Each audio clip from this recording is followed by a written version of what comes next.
figure sprinted alongside my car, keeping pace at 110 kilometers per hour. The highway was empty, stretching straight through a low, dark forest that pressed in on both sides like walls. My headlights carved thin, trembling bands of light over the asphalt, but they barely reached past the first line of trees. The air was cold, the kind that seeps through clothing and lingers in your bones, carrying the scent of wet pine and dry leaves. I was alone. My phone had died hours ago. The GPS flickered and froze. Even my fuel gauge seemed uncertain. Somewhere back, the last town dissolved into memory, and ahead, only darkness and road awaited. The hum of the engine filled the cabin, steady but urgent, a low vibration through the pedals and steering wheel. I hadn't meant to drive this far. I had needed to clear my head, to escape something or someone, though I couldn't name it yet. The road surface hummed beneath the tires, faint ridges pressing up at regular intervals. Each ripple felt like a heartbeat under me. I pressed the accelerator. 70, 80, 90 kilometers per hour. The car's vibrations resonated up my spine. That's when I saw it. At first, I thought it was a trick of light, a shadow among the trees. Then it moved. A figure, tall, thin, upright like a human, sprinting along the roadside, perfectly matching the speed of my car. 110 kilometers per hour. I slammed on the brakes instinctively. The tires screamed over asphalt, but when I glanced again, it kept pace. Not running wildly, not straining against gravity. It glided, limbs pumping with impossible precision, strides covering meters in a heartbeat, chest low and steady, eyes locked on me. The road stretched endlessly, no curves, no other vehicles. The figure remained there, alongside me, silhouette blurred by headlight beams. My reflection in the side window caught it. There in the glass, framed by darkness, moving unnaturally fast, leaning slightly forward as if it belonged to another set of physical rules. My pulse hammered, echoing through the steering wheel. I blinked, and for a split second it vanished. Then it was back, running, flawless, beside the car, no sound but the faint whisper of wind disturbed by its passing. I gripped the wheel, knuckles white. "This isn't real," I muttered, throat tight. It can't be real. But it was. The trees along the roadside blurred past at terrifying speed. My headlights bounced off wet patches on the asphalt, catching the reflection of something wrong in the shadows. Sometimes I could swear its limbs distorted, stretching too long or bending too sharply. At other moments, its movement was almost too smooth, like watching a figure in slow motion that should be impossible at this velocity. I tried swerving slightly, hugging the white line, hoping it would fall behind. It matched every adjustment. Right edge? There it was. Left lane? Still there. I considered stopping, hitting the brakes fully, letting my hazard lights flare. But the thought of seeing it vanish only to reappear closer, right at the door, was unbearable. I kept going, engine screaming, tires screeching lightly over worn asphalt. Minutes stretched into a tense blur. My mind began to fragment the way darkness does when it watches and waits. The figure didn't tire. It didn't slow. Not even when the road curved slightly through a depression in the land. It matched my trajectory perfectly, an unshakable presence. I tried to rationalize. Maybe someone had a motorcycle. No, motorcycle riders lean, have shifting movements. This thing was upright, impossibly balanced, almost ethereal. The forest around me grew darker, thick with fog that seemed to rise from the soil itself, clinging to the treetops, slipping across the pavement in thin, crawling layers. My windshield wipers couldn't keep up. Every droplet of condensation felt like a hand scraping against my vision. At some point, I noticed it wasn't just beside me anymore. It appeared behind me in my rearview mirror, a silhouette that didn't quite match the angle of the road. For a terrifying moment, I saw multiple afterimages. Trailing figures, all perfectly aligned with my movement, echoing my every adjustment. I slammed my palm against the horn. Nothing. Not a flinch. Not a sound beyond the engine, the tires, the low hum of the wind. I tried acceleration. flooring it past 120 kilometers per hour. The figure didn't fall behind. Its stride elongated impossibly, catching me even as I pushed the car. Shadows stretched unnaturally across the asphalt. The treeline sometimes appeared warped, bending slightly inward, almost as if it, too, were aware of the figure and accommodating it, giving it space. I noticed reflections in puddles. Sometimes its silhouette appeared in water before I could see it in air. I dared not speak. My voice felt loud enough to echo for miles. Every instinct screamed to stop, to look away, to close my eyes, but closing them was worse. When I blinked, I would glimpse it again in the corner of my vision. Closer. The wind roared against the car, masking any footfalls, masking everything. Yet the figure remained audible in a subconscious sense, as if its presence pressed against my perception like a hand over a heart. I passed a bridge. Reflections in the wet steel guardrails showed its shape running perfectly in tandem, limbs perfectly synchronized. I thought I had misread it at first, but when I blinked, the reflection remained for an extra beat, longer than reality should allow. I swerved sharply around a bend in panic. The figure mirrored me immediately, yet stayed upright, perfect, never breaking stride. My tires skidded slightly. The car shuddered. I glanced at my rear view again. More afterimages. A ripple of shadows behind me, almost like the road itself was bending to keep it aligned.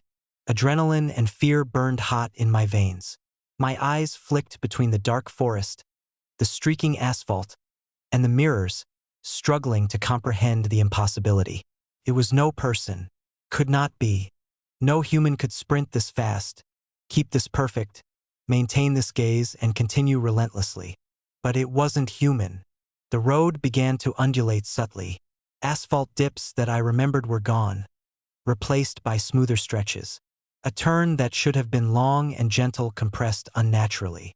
I realized I wasn't just on a road anymore. I was in something that bent to its will, that allowed it to run beside me perfectly. I tried calling out, but my voice sounded hollow inside the cabin, distant and weak. The figure did not react. It never reacted. It didn't blink. It didn't falter. It just kept pace. I thought of stopping completely, slamming into the shoulder, turning the engine off, but my mind balked at what would happen if I did. The figure wouldn't tire. It didn't need to. I'd already seen it behind me, multiple versions, reflections out of sync. The moment I stopped, it would be there, right at the door. The kilometers passed in a blur of headlights and shadow, the wind screaming in my ears, the vibration of the tires underfoot. Trees passed too quickly to register individually, yet I knew the forest itself had altered subtly. The bends, the shadows, even the texture of the asphalt accommodating this impossible being. Then I glimpsed it ahead, not beside me. A pause in the road, a faint silhouette stretched into the distance, waiting as though the highway itself led it to intercept me. I hit the brakes lightly, almost as if testing the rules. The figure did not stop. It did not slow. It only mirrored the motion in some perverse symmetry, staying perfectly aligned, every pulse of its motion synchronized with my own. I understood then I was not chasing it. I was being guided.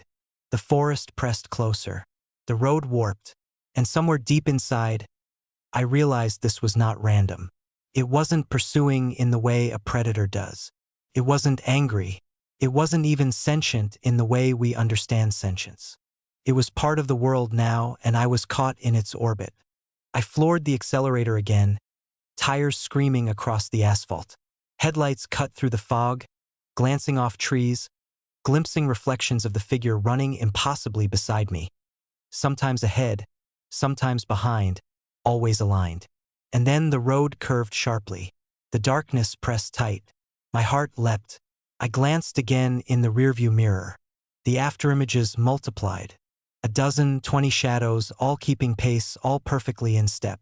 The figure had never needed to move.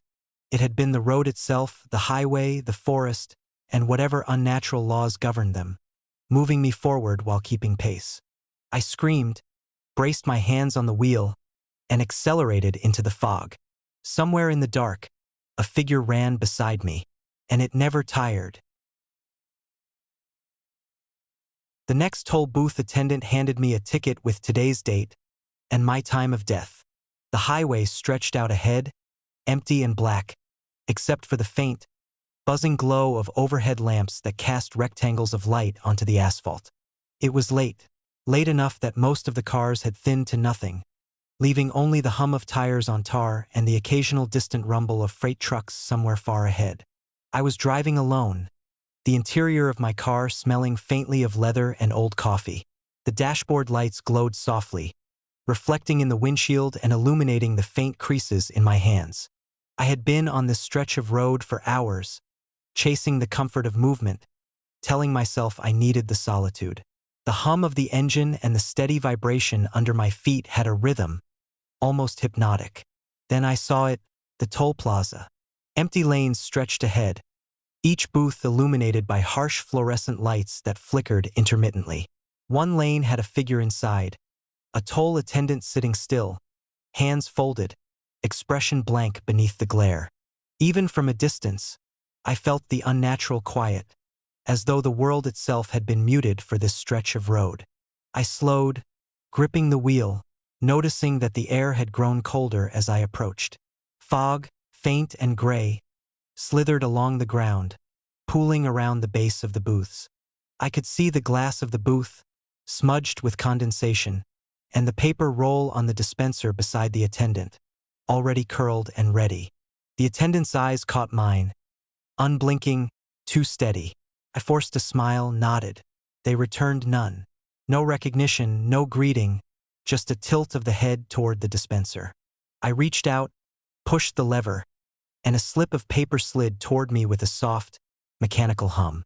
I picked it up, feeling the paper's texture. Thin, cold, slightly rough, exactly like a standard toll ticket. My fingers brushed the ink. I glanced down. It had today's date printed clearly. Beneath it, in the same font, was a time. And not just any time, my time of death.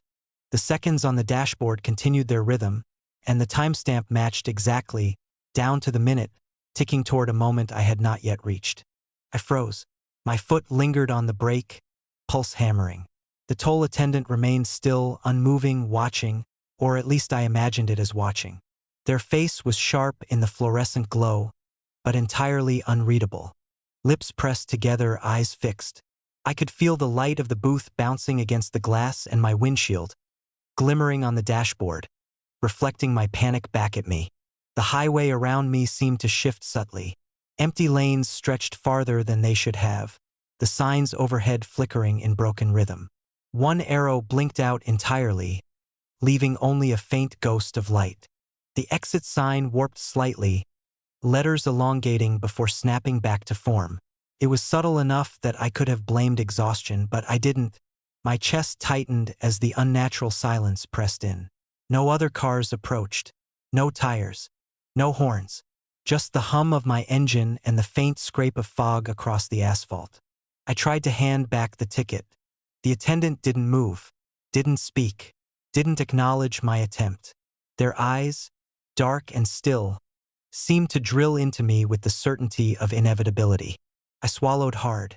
I tried to tell myself it was a joke, a hallucination, some mechanical error.